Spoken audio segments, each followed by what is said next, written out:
žmona atveda vyrą pas psichiatrą, paaiškina situaciją, vat, sako, daktarėlį, visi kiti vyrai, mano vyrui, pydarai, vat, čystai kiekvienas, be priežasties su priežastim, vat, pydarai ir viskas.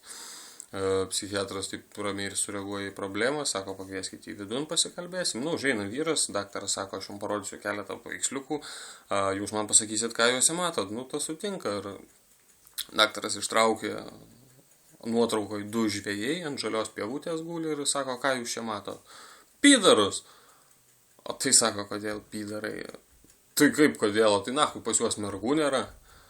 Daktaras pamasto, kad, gal ir sąžiningai, ištraukia kitą nuotrauką, rodo, ten antinų pulkas formingai skrenda į pietus, sako, ką jūs čia matot?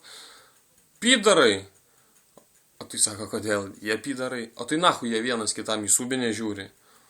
Daktaras pamasta, kad, gal ir teisingai, tai sako, sakykit, o ką jūs manot apie mane? Tu tai stabaliai pydaras, tai nahui tau tokias nuotraukas.